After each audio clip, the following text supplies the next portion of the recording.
قاصر رہا وہ بچہ پہلا کلمہ نہیں سنایا. مجھے بڑا افسوس ہوا کہ ہم مسلمان قوم جو شادی بیاہ میں، جو الگ الگ رسم و رواج میں، جو اپنے پہناوے اوڑھاوے میں فضول پیسے خرچ کرتے ہیں، لیکن آپ اپنے بچوں کو صحیح تعلیم نہیں دیتے ہیں.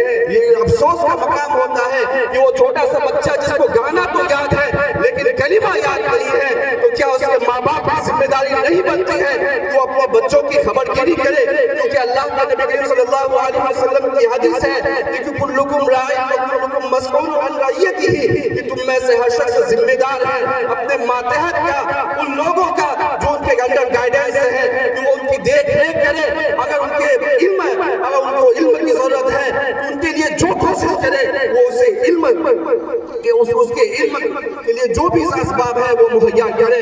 بڑا افسوس ہوتا ہے کہ ہم وہ قوم ہیں جن کو تمام طریقے بتلائے اور سکھلائے گئے ہیں، ہم ان پر عمل نہیں کر رہے ہیں، بلکہ جن طریقوں کو ہمیں بتلایا گیا تھا آج اس پر غیر عمل کر رہے ہیں اور وہ ترقی کر رہے ہیں، اور آج ہم دن بدن پیچھے ہوتے جا رہے ہیں. آج آپ تھوڑا پیچھے لوٹیے اور دیکھیے مسلمانوں کی تاریخ کو کہ 7ویں صدی سے لے کر کے 11ویں صدی کو گولڈن ایج آف اسلام کہا جاتا ہے، اسلام کا سنہرا دور کہا جاتا ہے. یہ وہ دور ہے جس زمانے میں علم طب، علم فلسفہ، علم کیمیا، فزکس، بایولوجی، کیمسٹری کا علم اس دنیا کے اندر پھیلا، اور مسلم سائنسدانوں نے پوری دنیا کو سائنس کا علوم دیا تھا. لیکن افسوس کا مقام ہے کہ آج ہم وہی قوم ہیں جنہوں نے وہ دور کو سنہرا دور بنایا تھا، اور آج ہم اس دور میں ڈسٹریکشن اور تنزلی کا شکار ہوتے جا رہے ہیں. اس کے کیا وجوہات ہیں؟ یہ وجوہات تلاش کرنے کی ضرورت ہے. جب اگر ہم اپنے گریبان میں جھانکیں گے، اپنے آپ کو ٹٹولیں گے، تو ہمیں اپنے کمی کا احساس ہوگا کہ ہاں ہم میں کمی ہے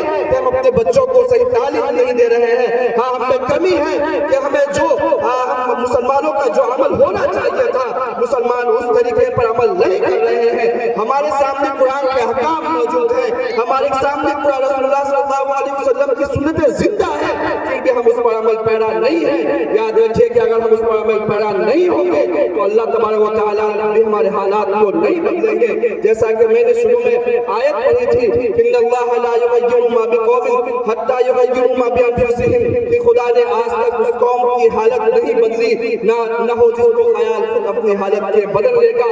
اگر ہم اپنے آپ کو بدلیں گے تو اللہ تبارک و تعالیٰ بھی حالات کو بدلیں گے، اور ہماری زندگی میں اللہ تبارک و تعالیٰ انقلاب برپا کرے گا. تو انشاءاللہ ہم وعدہ کریں کہ آج جو ہم یہاں سے سن کر کے جائیں گے ان باتوں کو اپنی زندگی میں اتاریں گے، اور ہم اپنی زندگی میں اسی طرح سے ایمان کو اپنا اسی طرح سے مضبوط کریں گے جیسا کہ انبیاء کرام علیہ السلام کا ہوا کرتا تھا، جیسا کہ صحابہ کرام کا ہوا کرتا تھا، جیسا کہ ہمارے بڑوں کا ہوا کرتا تھا. انشاءاللہ تبارک و تعالیٰ اللہ حالات کو ضرور بدل دیں گے. اور میں اس شعر کے ساتھ اپنی باتوں کو ختم کرتا ہوں کہ عمل سے زندگی بنتی ہے، جنت بھی جہنم بھی، یہ خاکی اپنی فطرت میں نہ نوری ہے نہ ناری ہے. وما علینا الا البلاغ.